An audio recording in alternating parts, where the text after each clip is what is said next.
So how is it back in Germany? Back in Germany, it's great.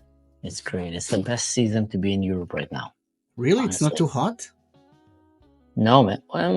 Well, I come from Elat, man. True, true. Our Yeah. winter is their summer, so it's not too hot for me.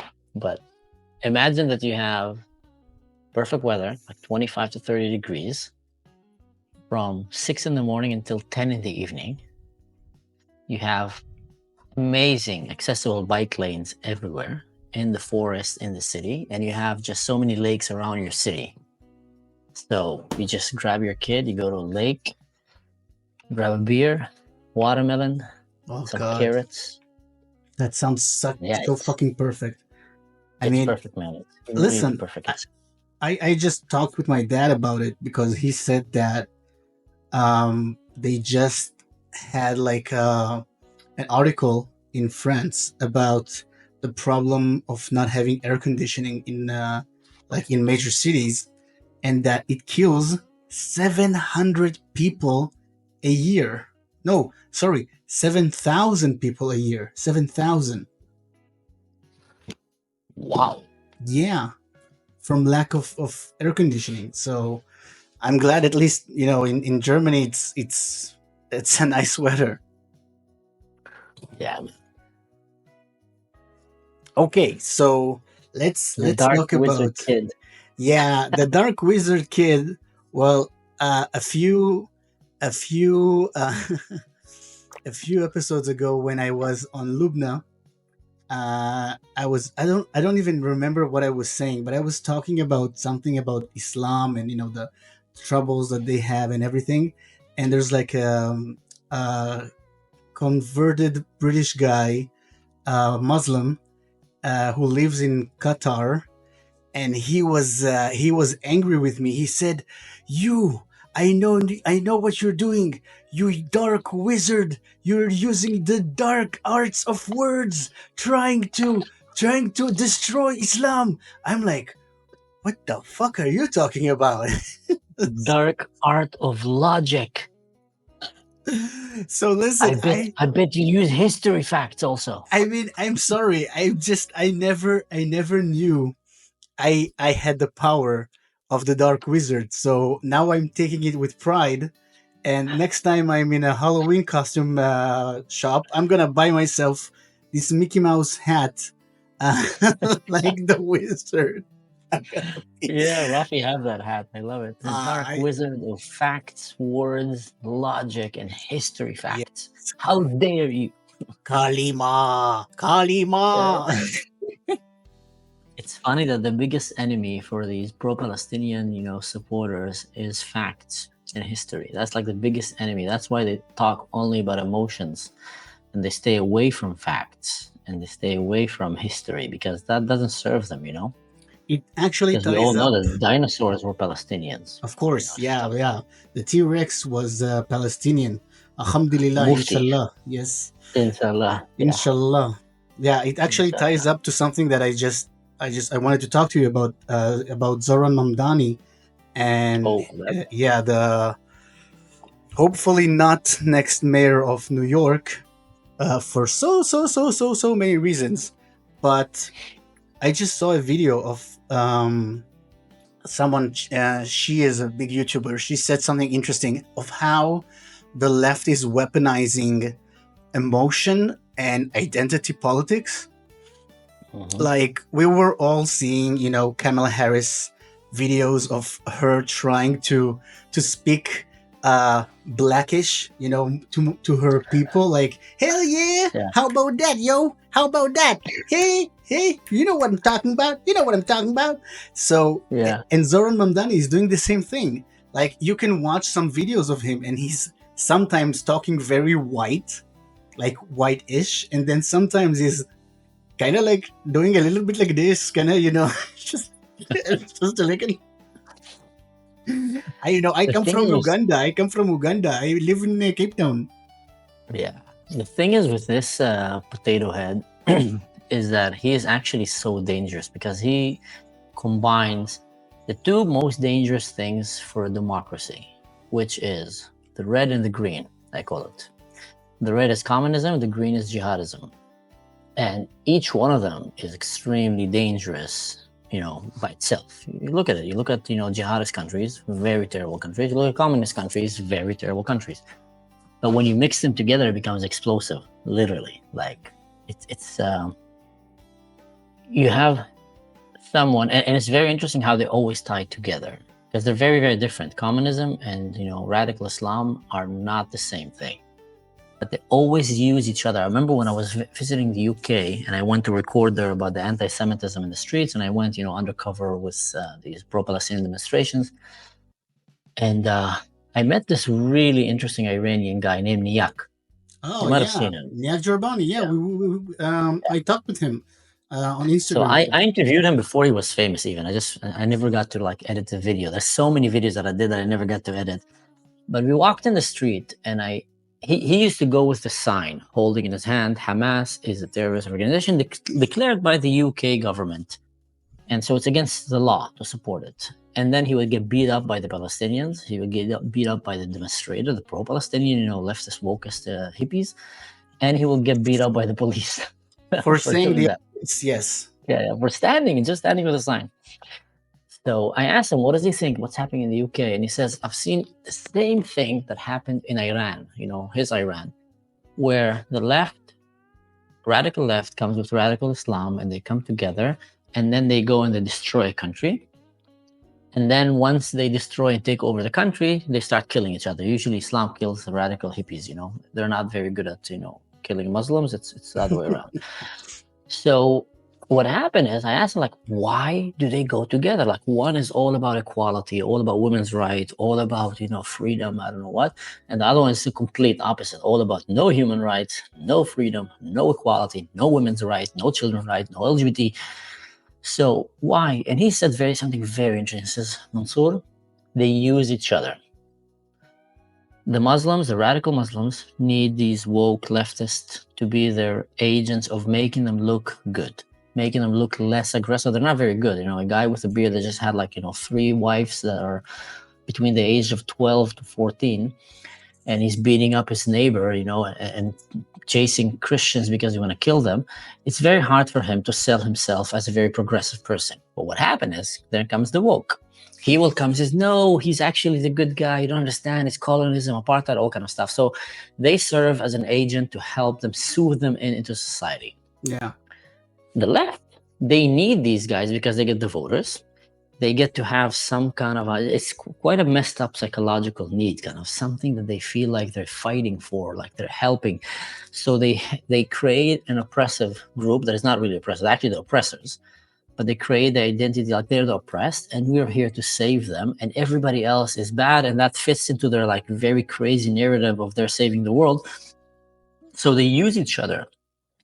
And when it comes to Mamdani, there is videos of him calling free Palestine, calling for a ceasefire. And you have to understand, a Muslim calling free Palestine, he knows what he's talking about, because the freedom of Palestine have tied itself directly with the destruction of Israel. There's no free Palestine without destroying the only Jewish state in the world. That is the problem of the whole notion of free Palestine. So he's standing there calling, Israel should be destroyed. He's saying that Bibi Netanyahu should be arrested. He's not saying that Khomeini should be arrested, not Nasrallah, not nope. Sinwar. He'll probably just welcome Hitler, with red carpet and baklawas into New York.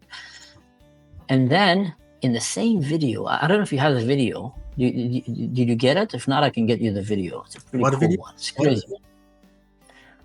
I'll upload it here. Okay. Here, let me get that video. I just recorded it. What's the video about? Him being interviewed? It's one of the videos, one of these secret videos that he doesn't want you to see, where he's talking in a Muslim rally. Mm-hmm. And he's chanting all kind of crazy stuff, man. Let me quickly edit the video for us. Mm-hmm. And here, we can do that in the edit also. Save video.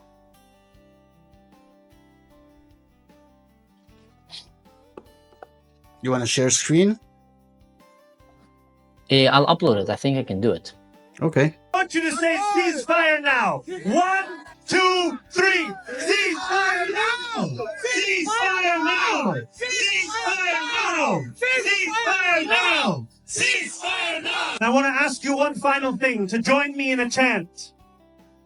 Free, free Palestine! Free, free Palestine! Free, free, free Palestine! Free, free, free Palestine! Free, free Palestine! Free, free Palestine! Free, free, free Palestine! Free, free, free Palestine! Thank you so much, brothers and sisters. Eid Mubarak. Officials who refuse to acknowledge this genocide. So here's the thing. He's not an agent of democracy. He's not an agent of, freedom of speech. He's an agent of Muslim Brotherhood on steroids. And when he's calling Free Palestine, when a Muslim man says Free Palestine, it's not like a hippie, woke, LGBTQ queer for Palestine that is like, have no idea what he's talking about. The Palestinians have tied their freedom with the destruction of Israel. Nothing less, nothing more. They know that. So for them, Free Palestine means destroy Israel. The only Jewish state on the face of this earth needs to be eradicated. That's what he's saying. There's another video of him that he's actually saying that if Bibi Netanyahu will come to New York City, he will arrest him. He can't He do didn't that. say I'm going to arrest. Yeah, well, he can't do that. But of course, that's how ridiculous they are. That's like one of the many ridiculous things he said. He's not saying I would arrest Khomeini. He's not saying I would arrest Sinwar, Nasrallah. He won't even say that he will arrest Hitler. He'll probably welcome Hitler with a red carpet and, baklawas into New York.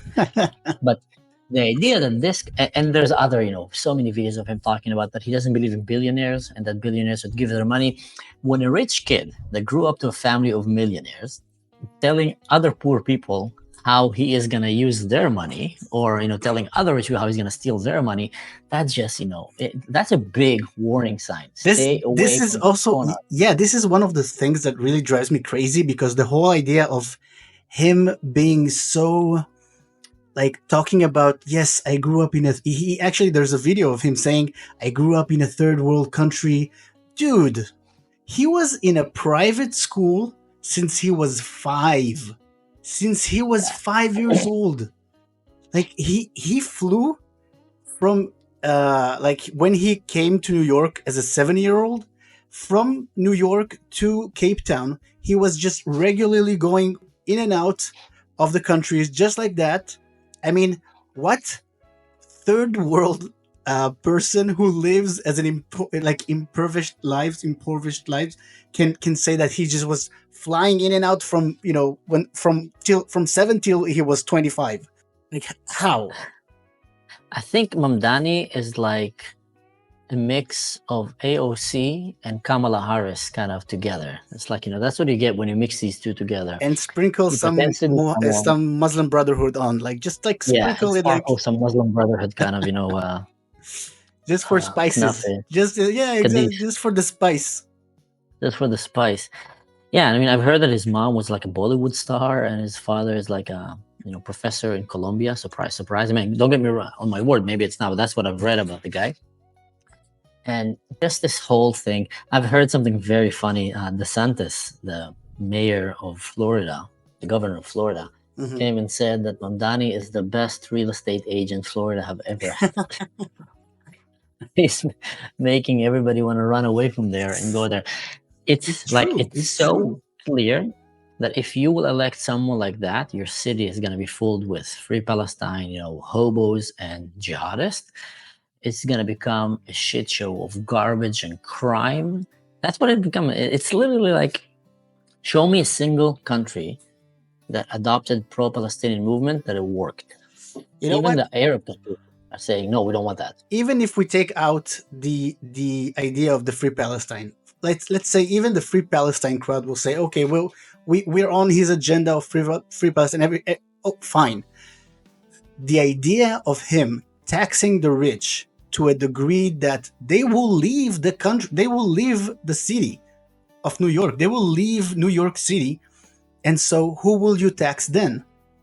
The idea of having he wants to have free buses, free education, regulated grocery stores. So he wants to have a mini kind of like mini North Korea in the middle of America. And I'm sorry. We have seen time and time again this kind of attitude. It doesn't end well. You will have Yeah. more migrants who are not being contributing to society, who are just going to live off the country's benefits, not paying taxes. And who is going to pay? The people who are living there, the middle class, who are going to pay high taxes, and then Hmm. nobody's going to stay there. Nobody's going to stay in New Yeah. York.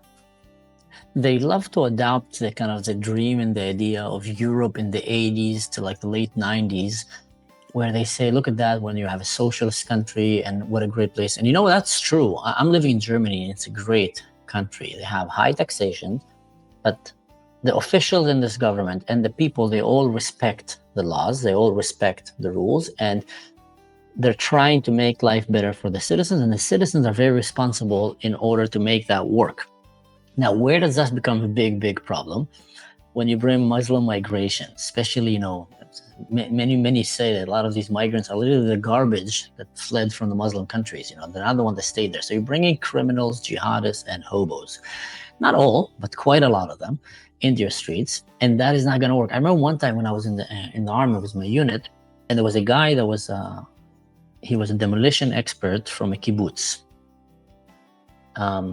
And we were talking one day. We're just kind of preparing for some training, and his kibbutz stopped being a kibbutz. For those who don't know, kibbutz is like a very, very beautiful Israeli, idea of communism, you might call it. Yeah. But they work really nicely.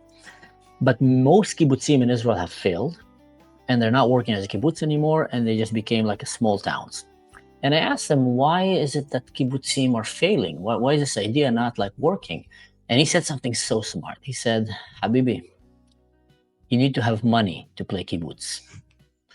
And he said, it's a beautiful idea when you have 20 families, 30 families, everybody's happy. You have one credit card for the whole kibbutz, one kitchen, one this, one that's nice.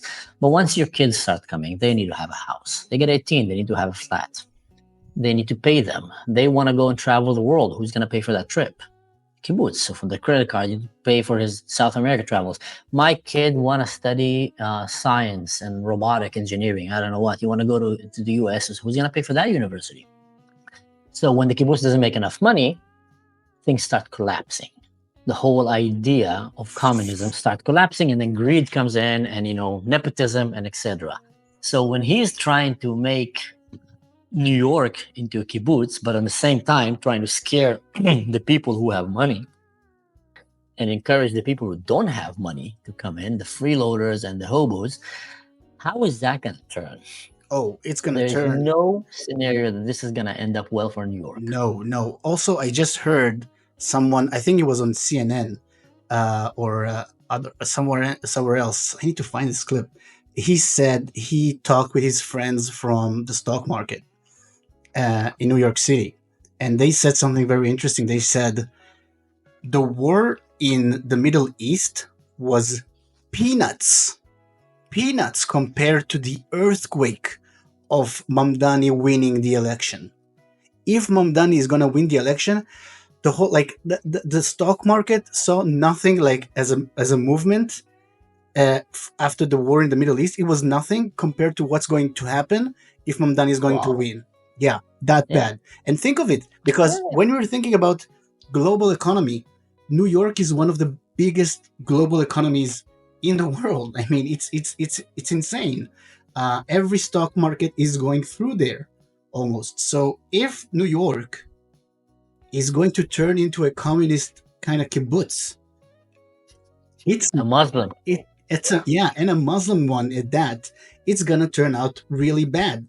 I also just seen 2 weeks ago there was Eid al-Fitr, right? And we just saw the video clip of Mamdani. Did you see the video clip of the Prime Minister of Canada? What he said on Eid al-Fitr?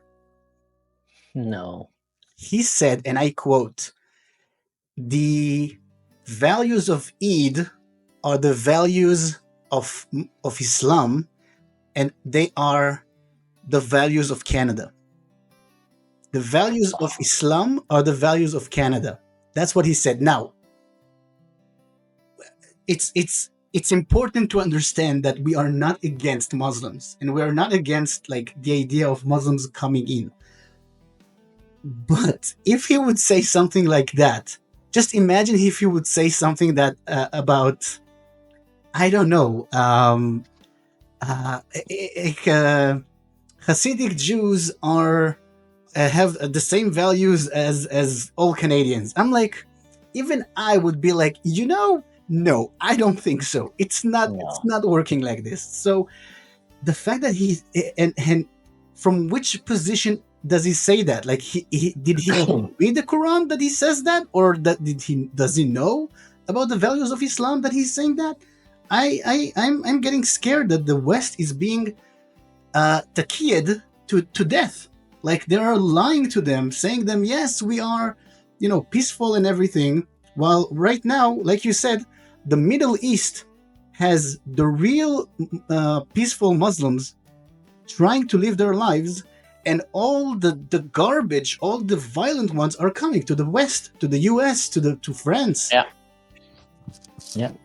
Woke is the most dangerous virus modern society have today. And woke is the biggest gift that was given to the enemies of the West. This is exactly how they get, the West to crumble from within and to adapt values that are insane and crazy, and also to be immune to logic and facts. I mean, if you look at the Muslim world globally, by far, most Muslim countries do not share the same values as the West, by far. There's a few countries that are trying to come close to that, but even they have, still a long way to go to be in par level with the West, let's call it that way. Maybe they want, maybe they don't, but we're talking right now when it comes to women's rights, human rights, children's rights, freedom of speech, journalism, whatever, name it. They're not even close. And most of them are really, really way, way below. So to come and say that Islam represents which Islam are you talking about?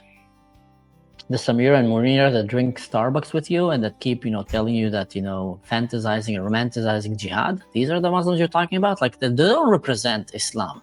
They don't represent Sudan. They don't represent Egypt. They don't represent Lebanon and Syria. They don't represent what's happening in Afghanistan. They don't represent what's happening in Iraq. They don't represent what's happening in Palestine and in Gaza. They don't represent that. They don't represent Iran. That's the majority. Pakistan, that's the majority of Islam.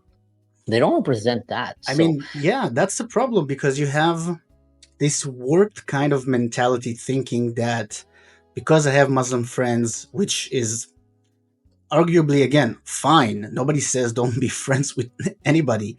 But yeah, I have great Muslim friends. Yeah, we are not talking about them specifically. We're talking about the system of Islam being a political system, being an oppressive system, being like, if you live in an Islamic country, you cannot live freely. It is a fact. No. It is a fact. Right now, that's what we're seeing in most Muslim countries. So if you have Muslim friends living in the West, in a democracy, then that's fine. But when you see somebody trying to impose Islam and trying to impose those values as a political value, well, that's when stuff starts to go down. Yeah. The biggest problem with Islam nowadays, in my eyes, is that Islam still sees itself as in war with the West. The West doesn't see himself as in war with Islam. Islam still want to conquer the West and want to convert the West, blocking by default by the big number, but the big movement of things. So they want to come to your countries and make it Muslim. They want to implement Sharia law on you. They want to force you to follow their faith. Christians and Jews long time abandoned that idea. Jews never really had that idea, but they don't want to come and make you become like them or change your ways. If you talk to people in Sweden or in Switzerland or in Germany, like, no one will gonna tell you, yeah, I want to go right now to Egypt and I want to start bringing a lot of children. I'm going to start building churches there, and then slowly we're going to take down that government and make it Christian. No one is saying that in the West. They're all saying that in the Muslim world. Not every Muslim will agree to that. Yeah. But none of them is actually standing against it. They know it's happening. So 10 people, one will say, guys, I don't care. I just want to live my life, sit at my home, play FIFA, and just, finish my job. and enjoy my family. One. The other 9 will say, no, we want to bring Sharia law. This is what the Prophet said. This is what this is, and we want to implement it. So that one says, okay, you know what, guys, you do you. I'm going to play FIFA. He's not going to stand against it. He's not going to go against it. And that is a big problem. And that is one of the reasons that Islam is not being compatible right now, because the other religions are coexisting peacefully, and they're not trying to force or change one another. Jews, Christians, Druze, Hinduism, they're not trying to change one another. Islam is trying to change the others. And that is the core problem here. And once they abandon that idea that they want to force you to become like them or die, then it's going to be a much different world. Then there's no problem with, having a majority of Muslims even in your country, because they would live their life and let you live your life, and they will not threaten democracy. That's not the case. It's not the case. It's far from that. I would say Anyway, that's what we're seeing in the Emirates right now, because I think, like, I heard Luay al-Sharif, he was talking just recently about the fact that they have implemented Holocaust education in the Emirates for like high school, and they started opening some synagogues in the Emirates as well. So they understand that the Jews are not coming there to try and take over. They just want to coexist. So they are like, they see that they need to reach a hand, like give a hand, do some stuff to make it possible to show this solidarity. Because you can't just say, come, we'll be nice to you. No, you need to extend a hand. You need to show that you care and that you think that you can be compatible with Western democracies in the idea of protecting minorities. So this is a step in the right direction. And I think more and more countries in the Middle East are going to start thinking like this. I hope so, because they are trying to lead the Muslim world into a better future, which is focusing on education, science, progress, the future, while the other ones like Mamdani are trying to pull it back. And that's why someone like Mamdani will probably be arrested in Dubai. That's how crazy that is. He won't be arrested in the US or in Europe. That just shows you that even the Muslims themselves, the good ones, the not radical ones, look at him and say like, whoa. Calm down, buddy. Get out of here. We don't want that, mumbo jumbo. We know where that leads. Yep. Death, destruction, terrorism, hate, segregations, racism, real apartheid. That's where that leads. We don't want that. Get out of here. Yeah. Yeah.